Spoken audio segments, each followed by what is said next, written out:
nestled against the San Gabriel Mountains near Pasadena, California, is a gateway to the solar system and beyond.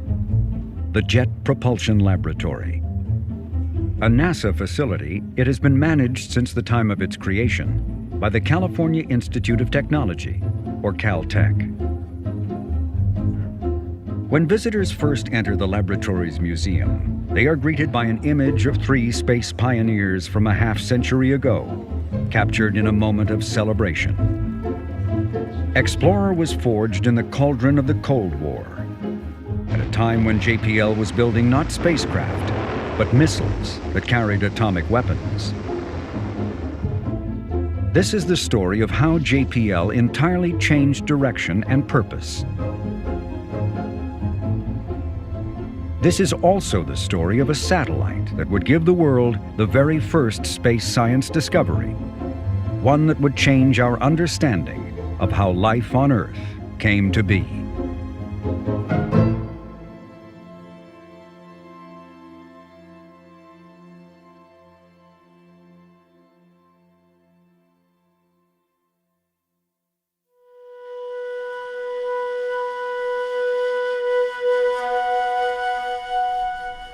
White Sands, New Mexico. This is where JPL conducted test launches of its Cold War missiles. Close by is the Trinity site, where the United States detonated the first atomic bomb that brought World War II to a close.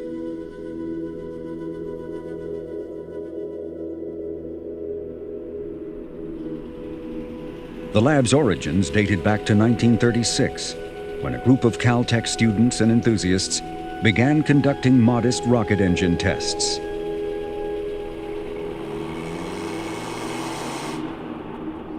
Those hand-to-mouth efforts would have likely died had not the U.S. Army seen uses for the rocket.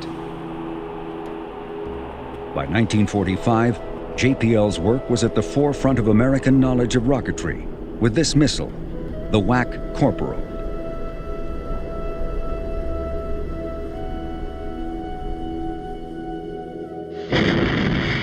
Though many Caltech professors wanted to abandon classified military work at the war's end, the arrival of the Cold War only intensified the pressure to tap the Institute's expertise in rocketry.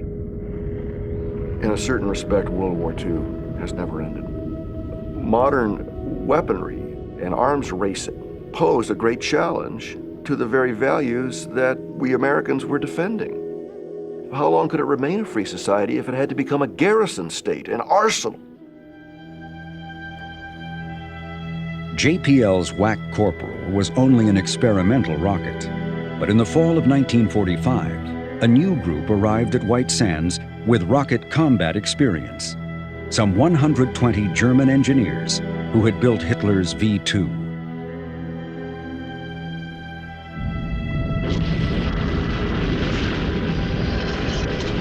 Over 3,500 of these missiles, each armed with a ton of high explosives, were launched against European Allied cities in the last year of the war.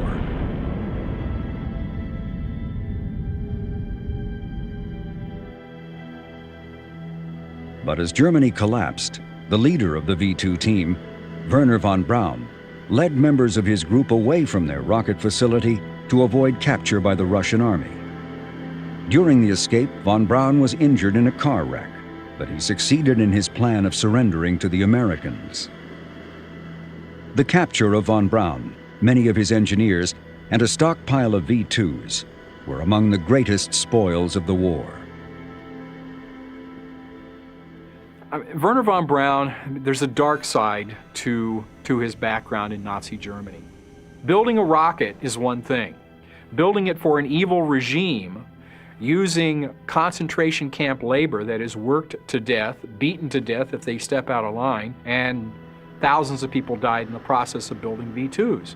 In the 1960s, Tom Lehrer, the satirist, wrote a song about Wernher von Braun, and one of the phrases from that was, "The rockets go up and where they come down, that's not my department," said Wernher von Braun. In other words, he wasn't concerned about what you do with these things or with the process you go to build them. He just wants to build his rockets.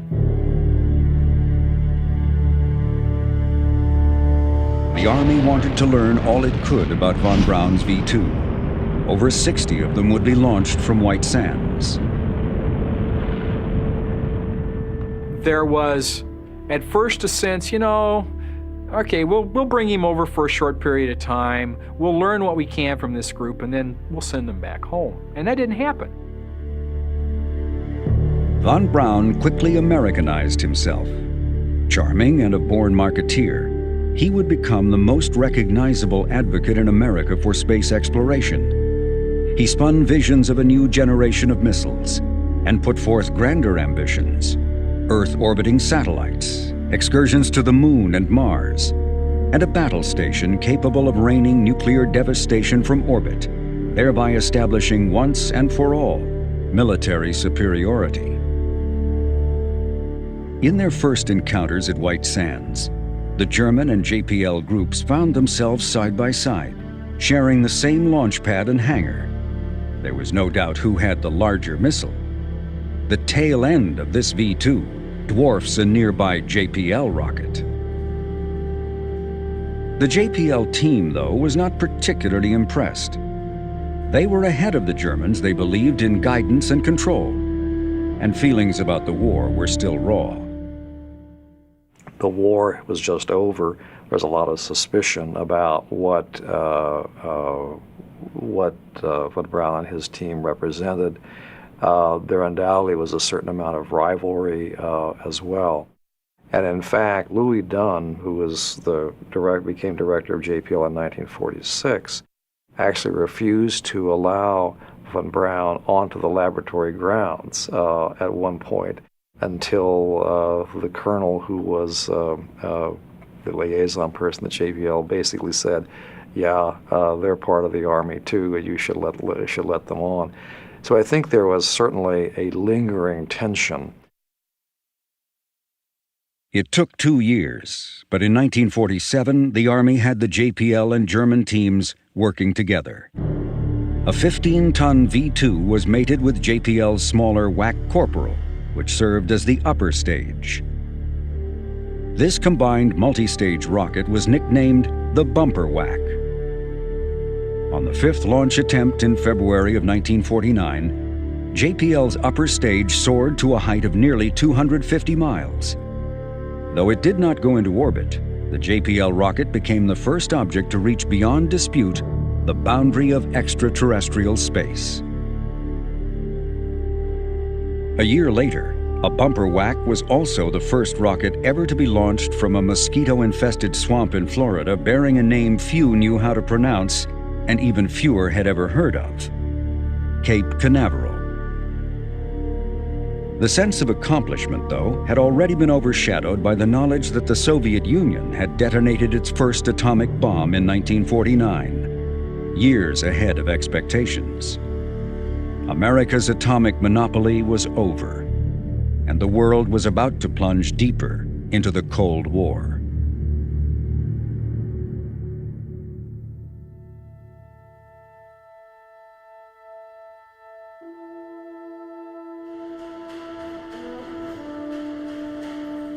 One Cold War dilemma facing the United States was how to defend Western Europe against a Soviet invasion without deploying a permanent full-scale army, a prospect that would damage the American economy. The solution was the strategy of deterrence. The Soviet attack would be countered with nuclear weapons. With tensions mounting, the Army pressed JPL to transform its research on a test missile into an operational weapons system to be deployed in Europe. Called the Corporal, this short-range missile was to be used near the front lines. Specifications called for hitting a target with relative precision at a range of 75 miles. In charge of building the Corporal was a Caltech professor, destined to become JPL's next director, the New Zealand-born William Pickering. The taciturn Pickering lacked the flash of a Wernher von Braun, but he was just as tenacious and as ambitious. When the Army came to the lab and said that, look, now the Germans have this V-2, we want you guys to do some research on trying to understand the longer range ballistic missiles, long range in those days being 100 miles, like a V-2. The Corporal rocket was a radio-controlled, radio-guided rocket. It performed reasonably well, although the fact that it was a rehash of a research device meant that it was never really a very good production rocket. Pickering had once half-joked that JPL could do anything, but building the Corporal proved a humbling assignment. While the first test went well, the next few were disastrous. You know, we had some that went south. The term "went south" means we fired them from the launch area in White Sands, and the firing range was north. And south of the firing range was Mexico and Juarez and what have you. So it was not good to go. But we had some that actually, instead of going up this way, they went the wrong way. They went south. As a way of acknowledging the rocket's setbacks, JPL produced for the Army a self-satirizing film called The Corporal Story.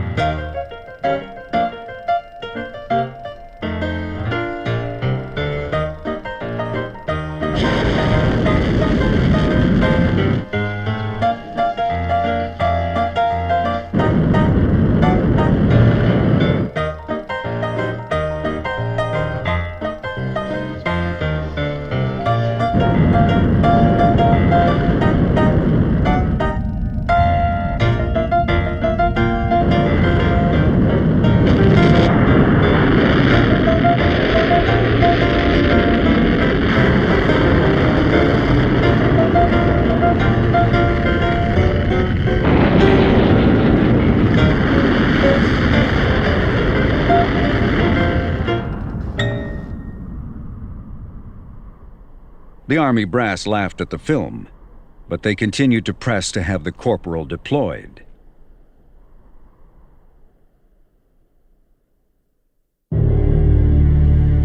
Matters weren't helped by a list of growing requirements. Better accuracy was demanded under all kinds of weather conditions. Though originally envisioned as carrying an atomic warhead, the option of biological or chemical payloads was also tested. The complications of launching a Corporal from White Sands paled in comparison with a launch attempt in the field. The toxic nature of the fuel made for hazardous conditions for the missile crew, even in a non-combat environment. The training of crews revealed that getting into firing position required as much as 4 hours of preparation, to say nothing of an entourage of trucks, equipment, and personnel that on an open road often stretched for more than a dozen miles. Once designed, the production line was turned over to industrial contractors. More than 1,000 Corporals would be built. With a reliability rating of only 60%, the Corporal rushed into the field in 1955. Though marginal as a weapons system, the presence of the rocket was hoped to be a psychological deterrent, as the nuclear warhead the Corporal carried was 3 times more powerful than the bombs dropped on Hiroshima and Nagasaki.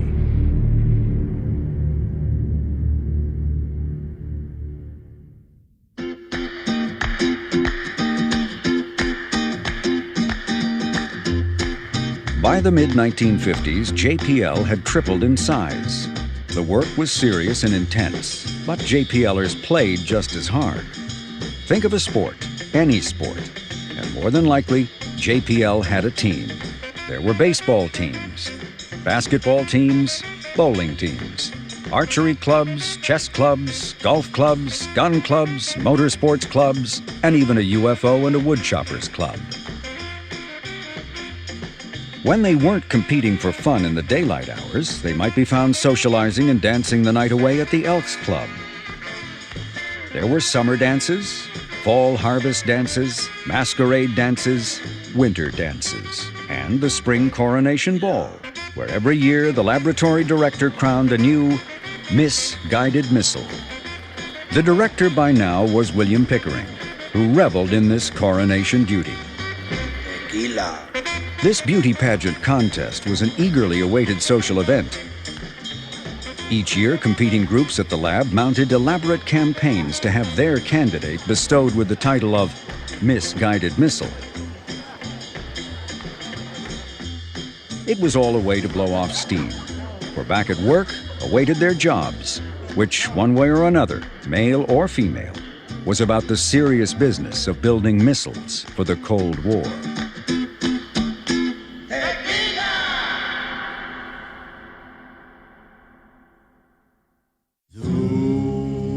Guided missiles. Guided missiles. Guided missiles. Aimed at my heart. Bound to destroy me. Tear me apart. What the Army wanted next was a faster, less complicated, and more accurate missile. The answer was to go back to the solid fuels JPL had pioneered in the 40s to propel planes into the sky. Guided missiles. Bound to explode. Destroying my heart. Is your goal. Purpose of Sergeant Firings, number 11 and 12, will be to test fire the first two fully guided experimental model sergeants to an assigned target. Two identical... The sergeant was a second generation to do about the same job, but to take advantage of all we learned and to know from the very beginning we started to design it for field use in a military situation. But relations with the Army were beginning to fray, especially when JPL cautioned that as many as 50 test rounds of the sergeant might be needed before arriving at a deployable system.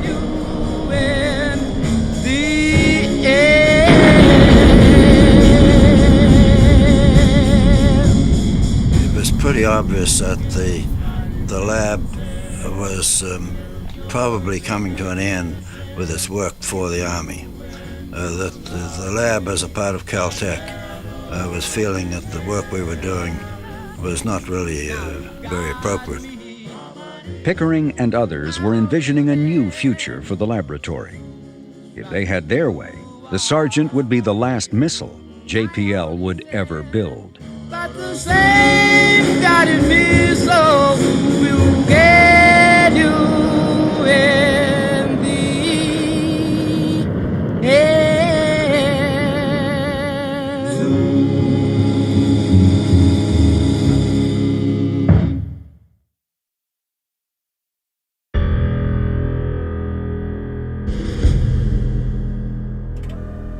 All of the U.S. military branches saw uses for rockets tipped with nuclear warheads. But President Eisenhower was intrigued by another use for missiles. Reconnaissance satellites, spies in the sky.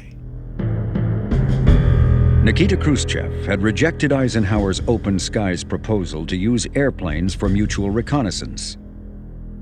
How hostile, Eisenhower worried, would the Soviet Union be to a satellite flying overhead?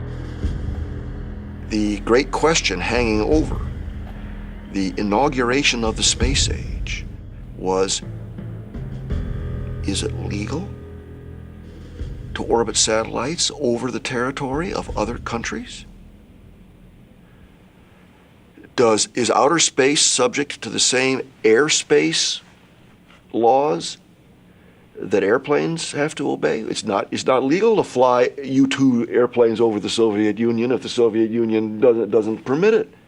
Their airspace is an extension of their national sovereignty, extending upward. Usque ad coelum in the Latin phrase, even unto the heavens. In 1955, a potential solution to the problem appeared. Physicist James Van Allen was helping spearhead an effort to launch a satellite to study the Earth as part of a worldwide science effort called the International Geophysical Year, or IGY. Eisenhower immediately seized on the opportunity. One of the things that Eisenhower was interested in pursuing was making sure that the first satellites into orbit were not viewed as military satellites, not viewed as national security assets. So a scientific satellite was perfect for that. Shortly after Eisenhower's pronouncement, the Soviets announced they would also launch a satellite. A competition was now underway, not only with the Soviet Union, but within the Pentagon. All three military services competed to launch America's first satellite. The most serious contender seemed to be the Army's proposal, which once again lashed together the rockets of JPL and the German V-2 group. By now, von Braun and his team were Alabamans. After all their V-2s were fired off at White Sands, they were reassigned to Huntsville and were now under the command of General John Bruce Medeiros. During World War II, Medeiros came close to being a casualty of one of von Braun's V-2s. Now the former German adversary was working for him. Yet the stigma associated with the Nazi V-2 was likely one of the reasons why the Army's proposal to launch the first satellite was rejected in favor of the Navy's Vanguard project, a rocket designed strictly for scientific purposes. One significant difference between Vanguard and us was they had no military hardware involved in it. It was all nice civilian type, which is one reason it didn't work as well. They didn't have the experience.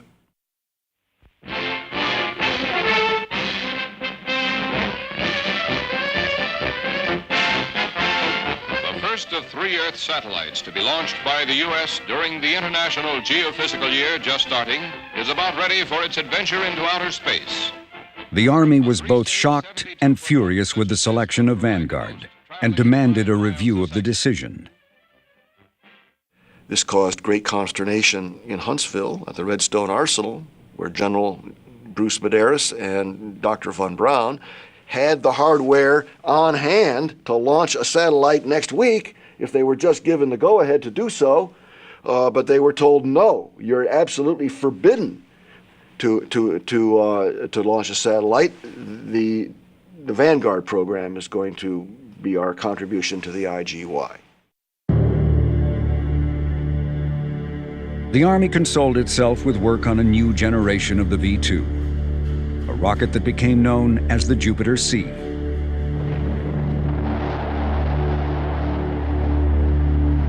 This missile, carrying a nuclear payload, was to have a range of 1,500 miles. To reach such distances, the missile's flight path required boosting the warhead out of the atmosphere at the height of its trajectory. Surviving re-entry while accurately hitting the intended target was a new technological challenge. And for a third time, the German and JPL teams found themselves working together.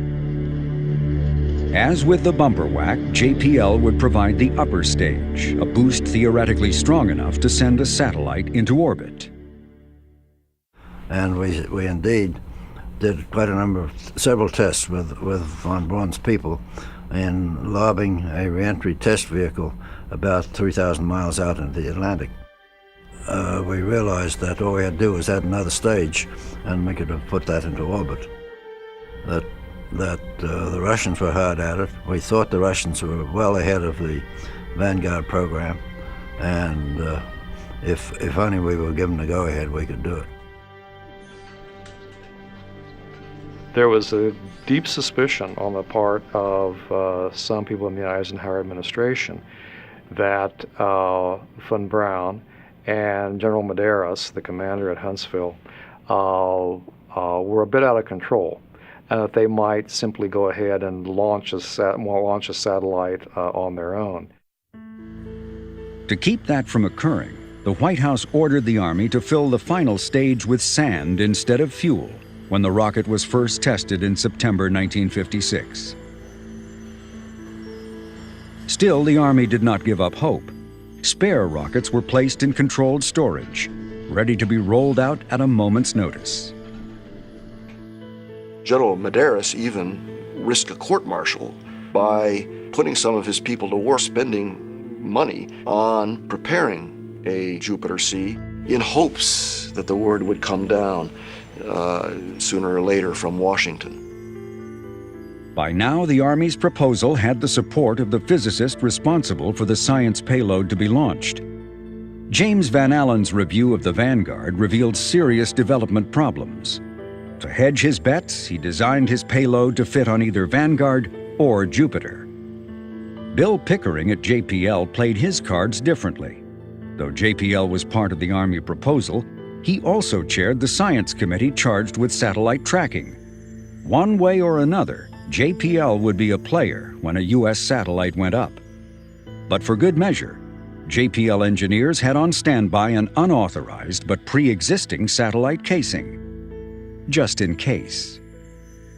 Well, we knew we were bootlegging it, very definitely, but we had, being a research organization, we had carte blanche to do anything we wanted to do. We went ahead and built one and had it ready to go. We bootlegged the whole job, another JPLer later confessed. We locked up the satellite in a cabinet so it wouldn't be found.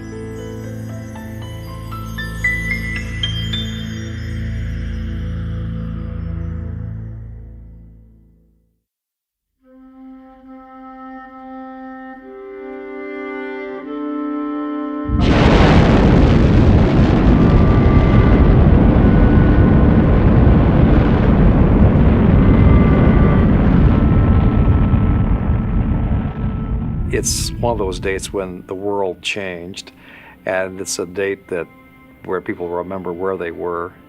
Certainly, I'm sure Bill Pickering always remembered where he was that night. He was at the Russian embassy in Washington, D.C., of all the coincidences. A New York Times reporter bustled into the room and said that the Soviets had just launched a satellite. There were cheers, there were congratulations, rounds of vodka, of course, as the Soviet success was toasted. There's a lot of discussion about it, and eventually they end up on the roof of the Soviet embassy looking to see if they can see anything. The NBC guy came, I think it was at 9 o'clock, and he said, "Listen now for the sound that will evermore separate the old from the new." Now that's the beginning of the space age. Mankind is now in a new era. And all that stuff that weekend was just this absolute sense of awe.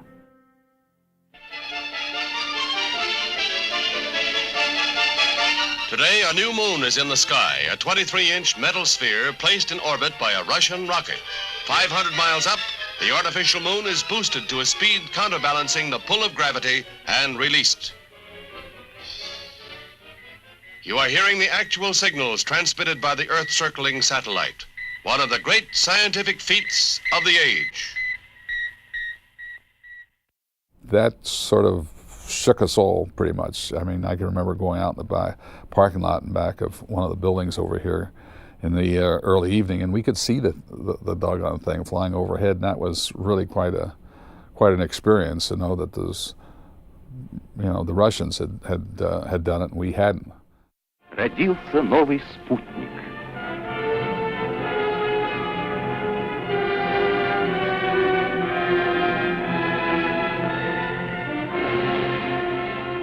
We were very disappointed when the first one was launched because we knew darn well that the Vanguard was in trouble, and we knew darn well that we could launch a satellite anytime we were told to.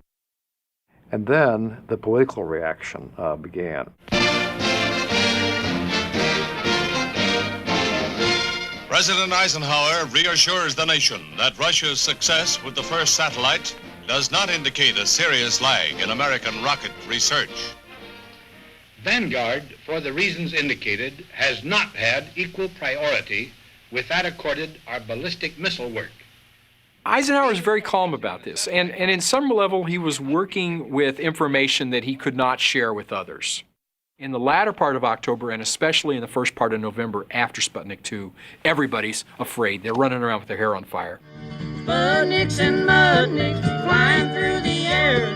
Sputniks and Mudniks flying everywhere. They're so ironic. Are they atomic? Those funny missiles have got me scared. Eisenhower's call for calm was swept away when the Soviets struck again, this time by launching Sputnik 2, an 1,100-pound satellite carrying the first living creature to reach orbit. The strangest looking objects I ever saw from space, with a dog inside that got to ride into the USA to see our hound dog or American groundhog. That Russian canine can't stand the pace. Sputniks and Mudniks flying through the air. Sputniks and Mudniks flying everywhere. They're so ironic. Are they atomic? Those funny missiles have got me scared. 2 days after the launch of Sputnik 2 in November 1957, the New York Times reported that scientists around the world were worried that the Soviets might be readying to explode a hydrogen bomb on the moon, a firework display to mark the 40th anniversary of the Bolshevik Revolution. As strange as the idea sounds, Pickering's JPL team was thinking along the same lines at the same time. After Sputnik, there was a sense that the United States needed to do something dramatic in response. And so a number of schemes were floated. One of those which probably seems the most bizarre in retrospect was Project Red Sox, which would have involved sending a missile to the moon with an atomic bomb, which could have been exploded there.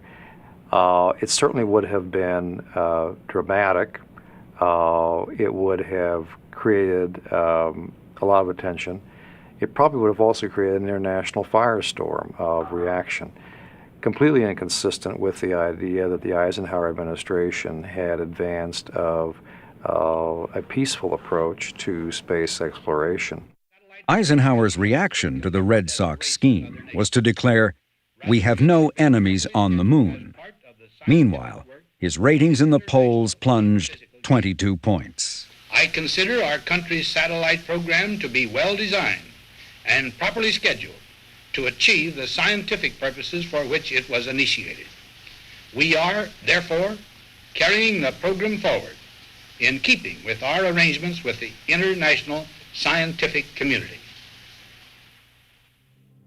Eisenhower finally came to understand that the only way to tranquilize the nation was to give the American people a satellite.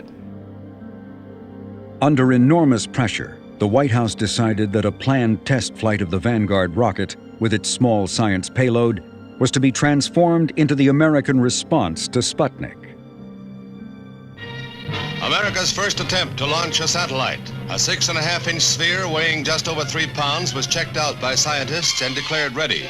A great wave of advanced publicity focused attention at Cape Canaveral, Florida, for the launching of Test Vehicle 3 of Project Vanguard, a preliminary to the scheduled launching of a 21-pound satellite in March. What happened is already unhappy history, another setback for the United States in the race into outer space. Here are official Defense Department films of the launching of the 72-foot missile, a loss of thrust and fall back to Earth in split seconds.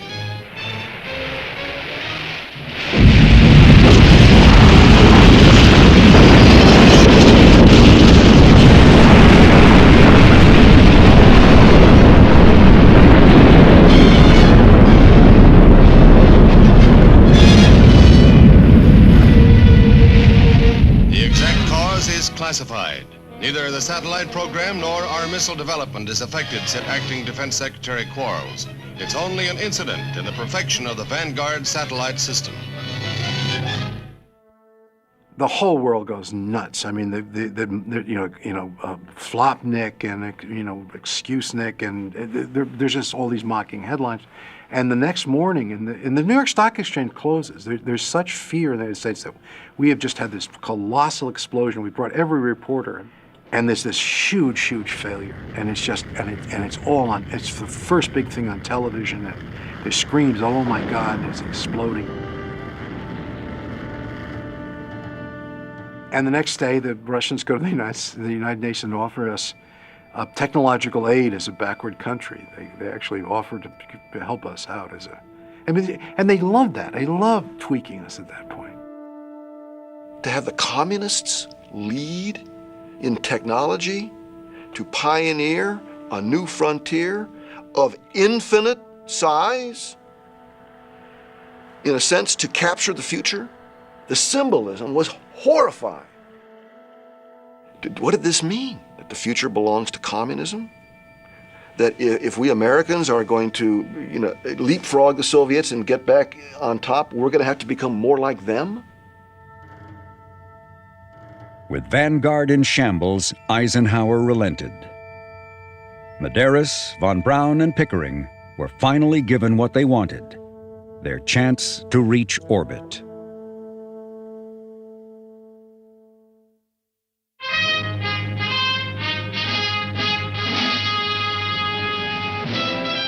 The importance placed on finally being given an official go-ahead to launch a satellite can be found in films made about Explorer. An official television report of the United States Army, produced for the armed forces and the American people. Among the moments memorialized in reenactment was word to proceed with a launch attempt. A sudden meeting has been called by General John B. Medeiros, Commanding General of the Army Ballistic Missile Agency. Good morning, gentlemen. Be seated, please. I have a very important announcement for you. We've been assigned the mission of launching a scientific Earth satellite. And we will use the Jupiter-C configuration as a carrier that we developed along with the Jet Propulsion Laboratory. When you talk about this recreation of the decision point to move forward with Explorer, it's that they are very clearly given formal orders to accomplish the task. They'd been wanting to do it all along and had been stopped at every turn. And so here they have, and it's very important to them, an order to go do it. Not to be outdone, JPL created its own version of the launch go-ahead, this one in color. The Secretary of Defense announced this morning that the Army is to participate in the International Geophysical Year satellite program. Both films stressed the deadline of 90 days, but no mention was made of the unauthorized preparations that had already taken place. And so was born the legend that the response to Sputnik had taken less than 90 days from start to launch. The Army is requesting the jet propulsion. I promised the Secretary of the Army that we would be ready in 90 days or less. Let's go, Werner. This is what they've been waiting for. The deadline is 90 days. 90 days to put a satellite into orbit. A crash program, an emergency. Put a satellite into orbit within 90 days. Von Braun and Medeiros pulled their Jupiter-C out of storage. JPL was ready with the upper stages, a cluster arrangement of miniaturized Sargent missiles. JPL was also responsible for communications, transmitting data from the satellite and capturing it on the ground. Both transmitters operate continuously throughout the orbit, and each will carry 4 simultaneous channels of telemetering. Besides telemetry, Henry Richter had another assignment, installing the science payload onto the satellite. The primary instrument, a cosmic ray detector, belonged to James Van Allen of the University of Iowa. JPL needed his permission to load the instrument on board, but he was nowhere to be found. Van Allen was unavailable at that time to get permission. He was on an icebreaker down in the South Pacific launching balloons. And Dr. Pickering tried for a day through Navy communication channels to get in touch with him without luck. So he went to Western Union and got a telegram back in 3 hours. So tells you something about military communications. In the midst of this scramble, another problem cropped up. Unbeknownst to JPL, von Braun was working on his own satellite. General Medeiros, the commander of the program, is sort of betwixt and between. He has two powerful, brilliant scientists, or at least one scientist, one engineer, von Braun and Pickering, at loggerheads. And in a dramatic gesture, which illustrated beautifully Medeiros's leadership qualities, he took Pickering aside and just quietly talked to him while von Braun cooled his heels and had to wait. And they had a conversation, the Army general and the Caltech scientist, and then returned. Whereupon General Medeiros informed Dr. von Braun that Dr. Pickering and JPL would be providing the satellite. Von Braun was not pleased, but he knew how to take orders. And the result of that decision by Medeiros was that the Jet Propulsion Laboratory got into the spacecraft business. When Medeiros said yes to Pickering, he set in motion the future for JPL. It was the direction Pickering had envisioned for some time, turning away from weapon systems to building spacecraft that would explore the heavens.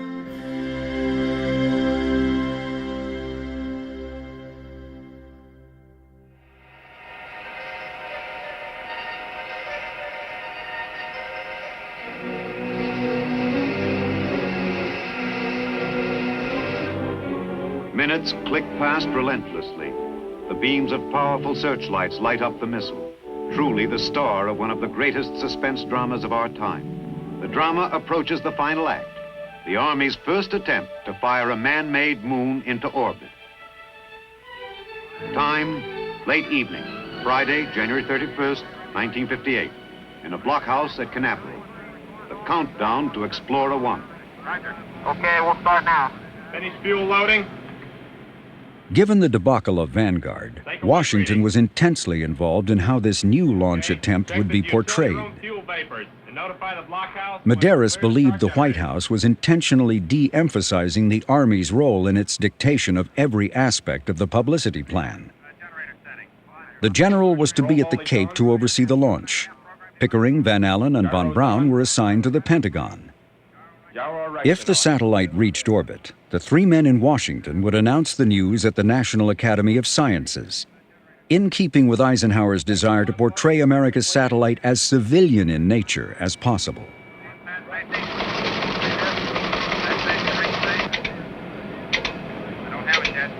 safe. Range safe. Roger, go. 15 seconds. 10, 9, 8, 7, 6, 5, 4, 3, 2, 1. Fire command. Fire command.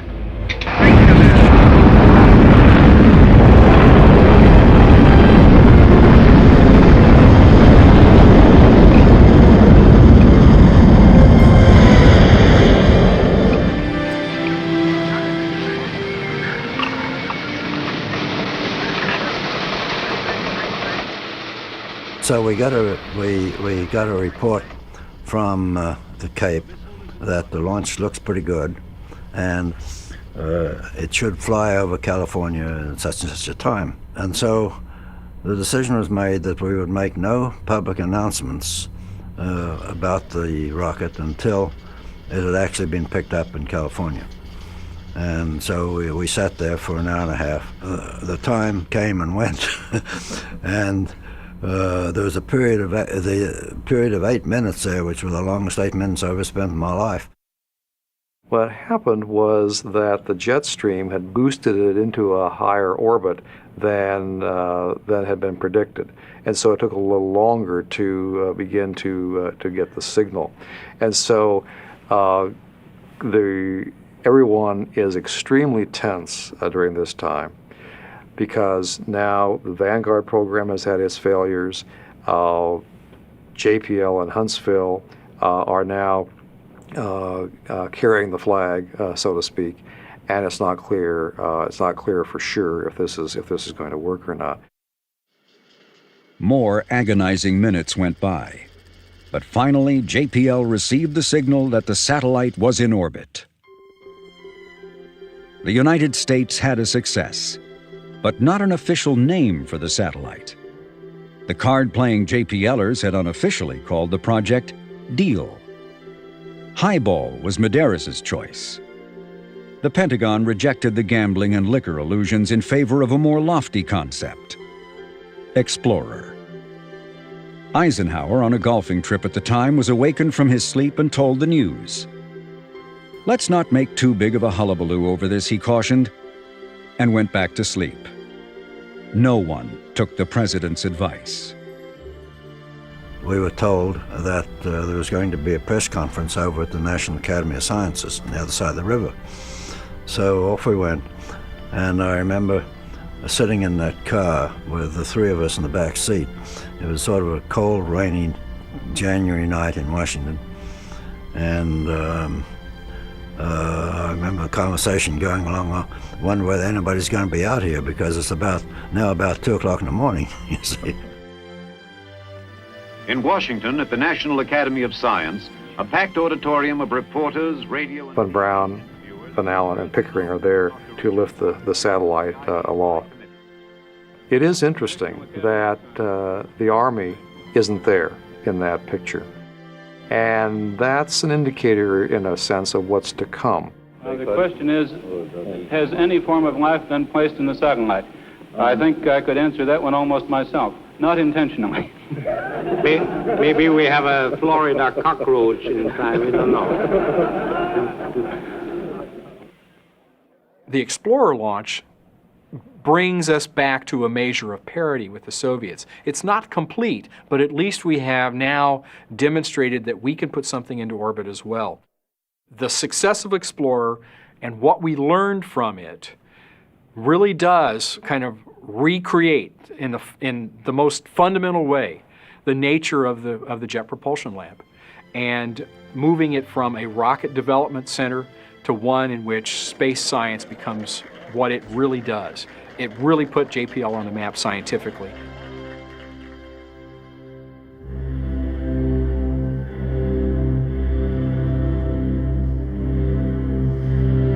The day following the launch of Explorer, newspaper headlines across the country gave testimony to a relieved and grateful nation.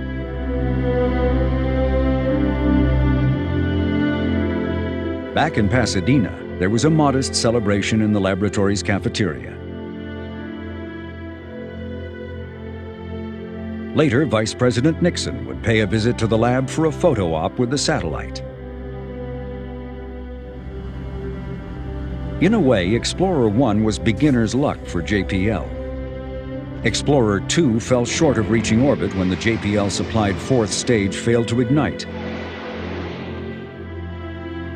Explorers 3 and 4 were successful, but as if to give warning to how difficult exploring the new frontier of space would be, the fifth and final Explorer also failed to reach orbit. But the 3 successful explorers would give the world the first space science discovery: the presence of highly charged particles that surround the Earth. I mean, it tells us so much about the Earth and why the Earth is the way it is, the fact that there's life here for that matter. Because of these belts, we are able to survive. It has dominated the way in which we pursued our science since that time. There is, I think, no way to underestimate the value and significance of that discovery. These belts were named after their discoverer, James Van Allen. In contrast, Vanguard never recovered from its setback on the national stage. But on its third attempt, Vanguard placed America's second satellite into orbit. Unlike Sputnik or Explorer 1, Vanguard still circles the Earth to this day. It is the oldest human-made object in space. It would take years for the nation to appreciate Eisenhower's calm leadership in the opening of the space age. Though he suffered politically for the United States being second, Sputnik established what Eisenhower wanted most: the right to orbit above any territory on the globe. The reconnaissance satellites that would later fly helped to contain Cold War tensions. Another Eisenhower legacy was to establish, just months after the launch of Explorer, a civilian space agency, the National Aeronautics and Space Administration, or NASA. The Army lost to this new agency von Braun's team and JPL. Wounded but still proud, the Army held a glittering affair in Washington on the first anniversary of the launch of Explorer 1. There were speeches, standing ovations, and toasts. But beneath the surface, there was unhappiness. The loss of JPL and von Braun's team was a bitter blow for Medeiros' ambitions for the Army. He retired and became an Episcopalian priest. Von Braun was equally distraught. He had first declared that he wanted nothing to do with the new space agency. He changed his mind when he recognized the opportunity to build the rocket that would take astronauts to the moon. Pickering's reaction was different. For the first time, JPL was in the national spotlight, and Pickering got what he wanted most: the chance to explore the solar system. It was the dream that had inspired JPL from its very beginnings. Under Pickering's leadership, JPL would first help take America to the moon, then open the pathway to the planets and beyond. There were detours. The military applications with missiles and the like took JPL in a different course for a while. But with Explorer 1, JPL is actually heading in that direction that some of its earliest enthusiasts had imagined. And so by the late 50s, now with Explorer 1 and subsequent projects, you can see JPL finally reaching for the very things that had excited some of the very earliest proponents of rocketry.